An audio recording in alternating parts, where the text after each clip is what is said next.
Welcome to the Wheats on Your Mind podcast. My name is Aaron Harries. Wheats on Your Mind is brought to you by the Kansas Wheat Commission and Kansas Association of Wheat Growers. Our guest on this episode is Jessica Gnad, the director of K-State 105. Jessica will fill us in on all the details about this new initiative. Jessica previously served as Director of Marketing and Government Affairs for Prairie Food and has additional experience as a co-owner of a crop consulting business. She is a lifelong Kansan and a graduate of Kansas State University. Welcome, Jessica. So tell us a little bit more about yourself, your background, before we jump into the K-State 105 topic. All right. Well, fantastic. If you were to ask me this question 2 months ago, the answer would have been different.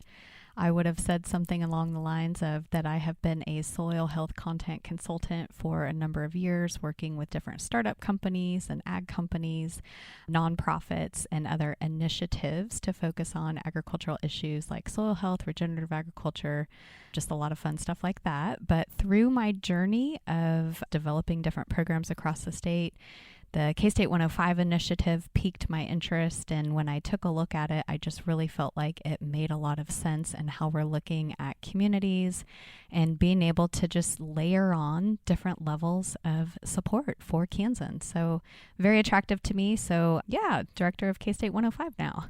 Well, 105, Kansas has 105 counties, so I guess there's a tie there. It involves, K-State 105 must involve every county in the state. So tell us more about the basics of K-State 105. Absolutely. So like you said, K-State 105 is an economic growth and advancement initiative for the state of Kansas. And one thing that I have been talking about in the last couple of weeks in terms of communicating K-State 105 is there's a challenging issue facing Kansans today, and that is an uneven economic growth across the state. If you think about the northeast part of the state versus the southwest part of the state, many communities in Kansas are really struggling to find practical solutions to advance local prosperity.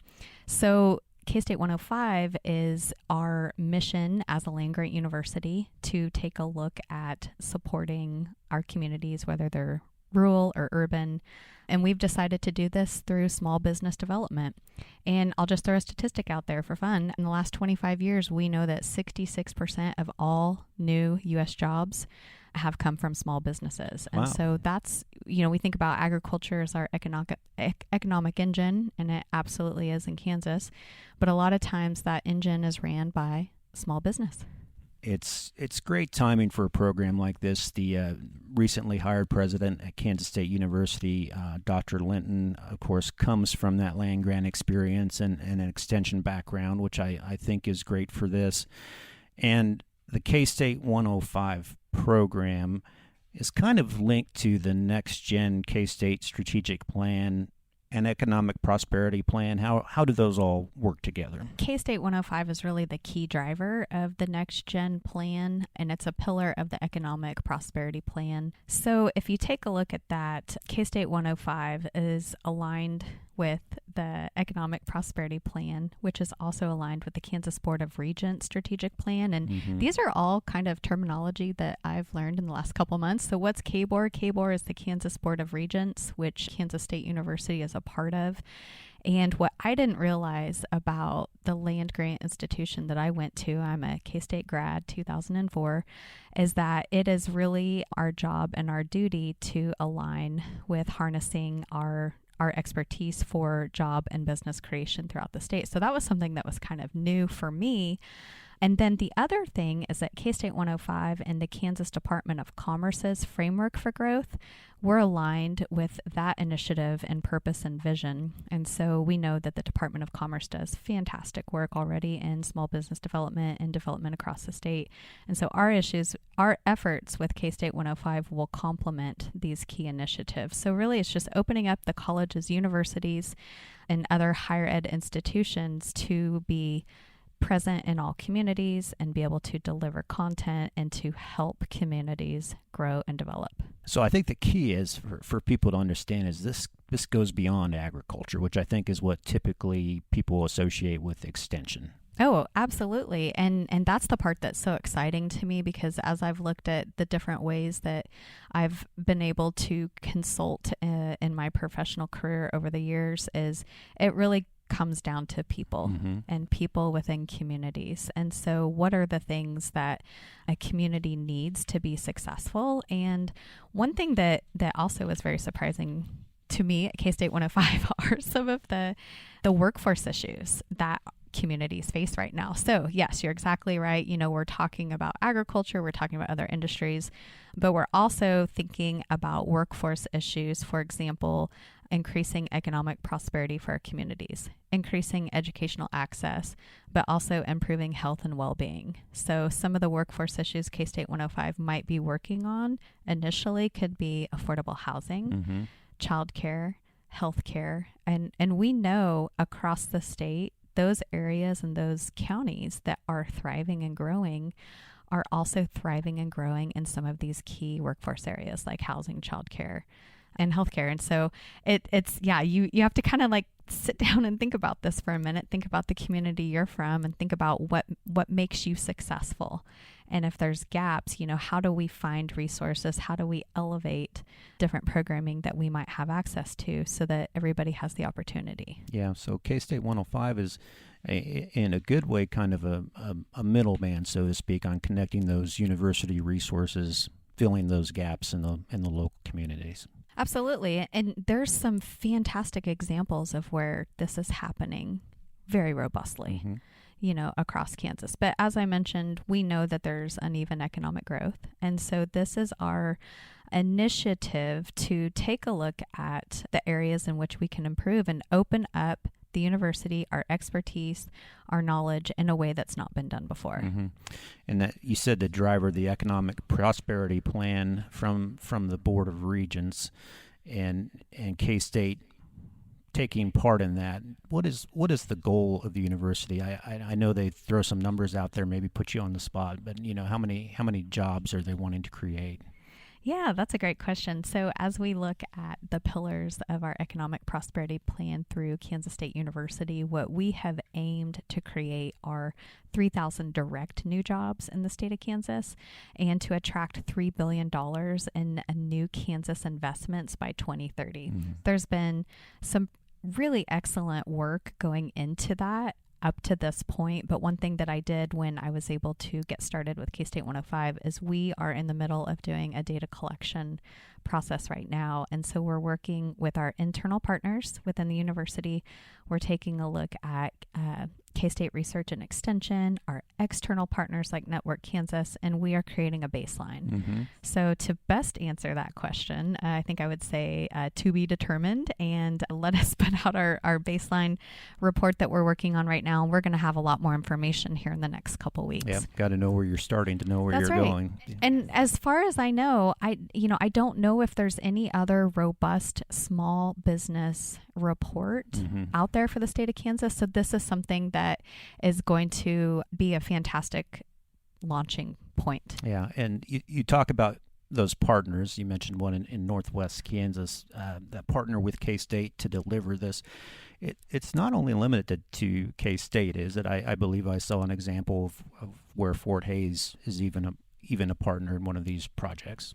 That's a really great question. And the way that I look at that is, how do we deploy our mission? How do we actually do this? What's the action item? So right now, the K-State 105 initiative looks like we could be deploying our mission through research and extension in all 105 counties. We've also got the other higher ed institutions across the state, and we've also got some strategic partners. And this is just ground level, folks. I mean, we're building on top of this. We're going to be adding a lot more to it. So the examples I'm giving you right now are just kind of a snapshot of what it looks like today. So you're exactly right. So through Network Kansas, we have developed a higher ed partnership with Fort Hays State University. And so the K-State 105 initiative is supporting small business development in Northwest Kansas through this collaborative approach that will leverage our expertise and also small business connections of higher ed and statewide and regional partners. So we're working specifically with Fort Hays State to help build their capabilities for their small business development center in Northwest Kansas. And I'm so thrilled about this project that's going on. It will be led by the Innovation Center, and they have a strategic way of looking at the upper corner of our state here, right there. A map of Northwest Kansas she's displaying. Yeah, and I'm really excited to see what they're going to do. So they've already, within this initiative, they've been able to onboard some housing specialists and some other small business specialist roles that are going to help fill gaps. So like I said, one of them is taking a look at affordable housing. How do we do community assessment needs? And then also figure out how to plug some gaps that are there. Another one that I thought was really interesting is just helping small business owners understand the ways in which they need to organize their business to be attractive for funding, whether that's through bank funding, through capital investment, through grants. That was identified as a need. And so through K-State 105, we were able to elevate Northwest Innovation Center's ability to help their clients. So that's a matter of, I suppose, applying for grants, whether federal or private, just helping those companies identify their strengths and weaknesses associated with those grants. Perhaps, but also helping them actually achieve the goal. Because I've worked with a lot of different startup companies in the state of Kansas on a national level. That was actually, I think, what drew me to K-State 105 was my previous experience helping startups. And sometimes you'll go down this pathway and you've got a product and you've got an innovation and you know that you're helping people and you know that you're helping communities. What you need to do is you need enough money brought into the company so that you can continue and so that you can build. And sometimes somebody will say to you, well, have you ever written a grant? And grant writing could be the furthest thing from your brain, or it could be the furthest thing from your skill set. You might be highly skilled in engineering and chemical engineering, or being a mechanic and building out a process. And so all of a sudden you're like, oh, okay, so where in my workday am I going to become this fabulous grant writer? So to answer your question, yes, it will be helping to identify some of these areas that can help folks, but also stepping in there and maybe we are writing grants. I'm not committing to writing grants, me personally, but maybe there's a scenario out there where we are able to connect people with the skill and the knowledge through K-State 105's initiative that can help small business owners go through that process. So that was just an example of different ways that could be possible. Yeah, you talked about Northwest Kansas. It's timely for the wheat industry. There are 2 wheat protein plants in that part of the state, in Phillipsburg and Russell, and housing and workforce is such a big issue there, and I can see this program certainly helping out in those areas. So who are the boots on the ground for K-State 105? I guess my initial reaction would be, well, it's got to be these county extension agents, right? But does it extend beyond that? Absolutely. I talk about research and extension as the heartbeat of the state of Kansas. And so, yes, we will be working quite a bit with research and extension agents. We've also been able to do a great introduction to some of the K-State 105 initiative as we go on the presidential community visits. We just wrapped up in Southeast Kansas about a week and a half ago, and we will be in the center part of the state, Great Bend, Hayes, going up to Norton here soon. So yes to that. We are also adding in layers of partnerships with Network Kansas, is also a group in the state of Kansas that works on business development.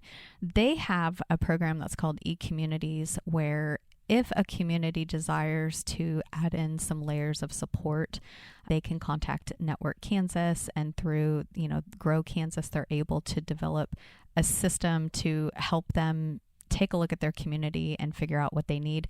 One thing that I think is always important to talk about when we talk about partners, it's not some sort of expert from from Manhattan or Kansas City or wherever the case is that has studied something and decides to go into a community and give recommendations. This is actually place-based. We're looking for communities and individuals who want to, like you mentioned, if they have a new business that wants to come into their community, but they need help with housing and childcare, how do they go out and get those resources? So we're looking for communities that are open to ideas and open to partnerships, and then it's really place-based. The solutions have got to come from the community, from folks that are highly involved in making sure that certain things are successful for these communities. So I think of it as place-based relationship building. It's also got to be, since it is place-based and local, it's got to be helpful to the extension personnel themselves, right? In kind of stocking their toolbox with new contacts and new resources that maybe they hadn't been connected with before. Yeah, that's a great way to look at it. We're creating an additional layer to be able to develop and deliver content. And that's what K-State Research and Extension has been so amazing at doing for such a long period of time. And so, sometimes people will ask me, is this going to be extra work? Well, really, they know their community so well. They are pillars of the community. And so really what it's doing is it's just kind of giving a thumbs up of like, hey, we haven't necessarily thought about housing or childcare or healthcare, but through K-State 105, this is a way in which we're going to continue to connect to our communities. Yeah, there are some big new purple billboards as you drive down the interstate in Kansas that say Kansas State University, the university for Kansans. And I thought that was brilliant. And my first reaction was that was a slam at our sister university down the road. But then I realized as I heard more about K-State 105, its messaging is different. I mean, the university for Kansans, it's about this. It's about making all those resources available for the citizens of the state. Absolutely. I love that billboard. I know exactly the one you're talking about on I-70. No, so I think that thinking about Kansas State University as the university for Kansans, we're talking about land grant mission. And Dr. Marshall Stewart does such a fantastic job, and so does President Linton, talking about what is that land grant mission and why do we exist as Kansas State University. And so we will be working with our other higher ed institutions across the state, and I hope to be able to announce some partnerships with the University of Kansas here in the next couple months. They are very, very excited to think about being able to deploy content through all 105 counties in Kansas. So that part's pretty exciting. It is really a fresh perspective at the land grant university. It's pretty exciting about it, and not just limiting the resources to Kansas State University and reaching out makes perfect sense. So, well, if we go look ahead a little bit, Jessica, in 2 or 3 years, what are your goals for K-State 105? The successes that you want to have in place. Yeah, I think that the goal for K-State 105, obviously the metrics that we're focusing on right now in the next 2 years are building success. It's building those new jobs. It's being able to bring in more capital and equity investment to the state that can be leveraged through public and private partnerships, new businesses developed and expanded, and also looking at other different geographies that might have been historically underserved. So I think big picture is that K-State and K-State 105, when you think about growing communities, you think about K-State being the fabric of that growth. Mm-hmm. And it also will bring up expertise within the university that has also not been out into communities. What if it's architecture? What if it's design? What if it's, different business aspects that haven't traditionally been deployed? We're opening up the front door of K-State, the side door, the back door, mm-hmm. and allowing the citizens of Kansas to be able to tap into our resources. That is what we are designed for. That's how we were established in 1863. And I'm hoping that in, 2 years, hey, we can do that, right? Yeah.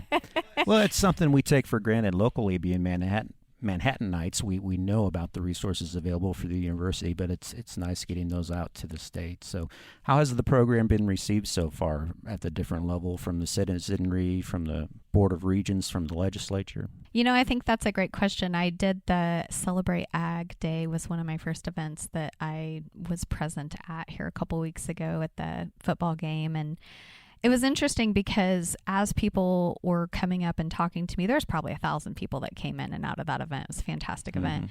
And I would start to talk about K-State 105, and it was one of those deals where they had a passport, and if they got all of their stamps, they would get some free merch.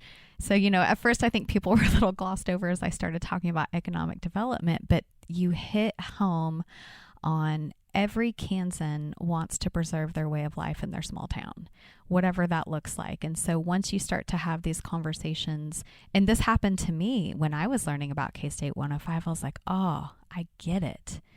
We want to stop the decline. We want to increase the amount of, even high school seniors that go out and get college degrees and decide to do what it is that they're going to do best in their home communities. So to me, as a lifelong Kansas, I see this as the ability for us to continue to be this amazing, great state. That's a great way to put it. It's very important work. Yeah. And you were asking about what we think about in the next 2 years. Sometimes when I think about K-State 105, I don't necessarily think of like this linear path to success. Like it's not, here's the beginning, here's the end, yay, we did it.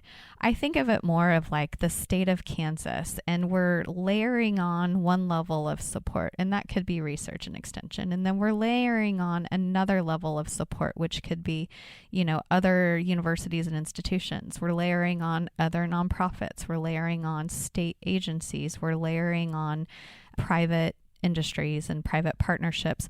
And so what we're doing is we're building upward. And that's the part that I'm just so excited about. And we're filling in gaps, and we're rising all of the ships at the same time. So that's one vision that I have, I think, for K-State 105, is that we have this point and we start to see either we stop a decline or we stop a stagnation, and we start to build upward. Very exciting.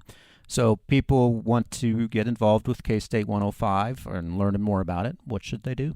Yeah, www.ksu.edu/105. Or I think just reaching out to your local extension agent in your county is another great place to get connected.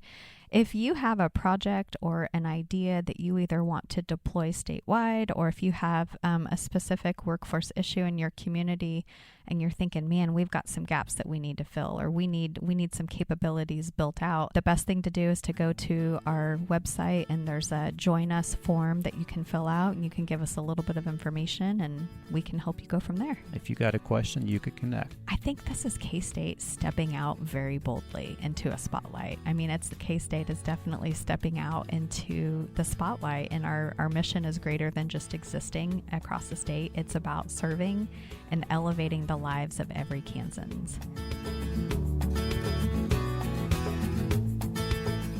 My thanks to Jessica Gnad for joining us on this episode of the Wheats on Your Mind podcast. Remember, if you have questions for our guests or suggestions for a topic to cover, please email us at podcast@kswheat.com. I'm Aaron Harries. Thanks for listening.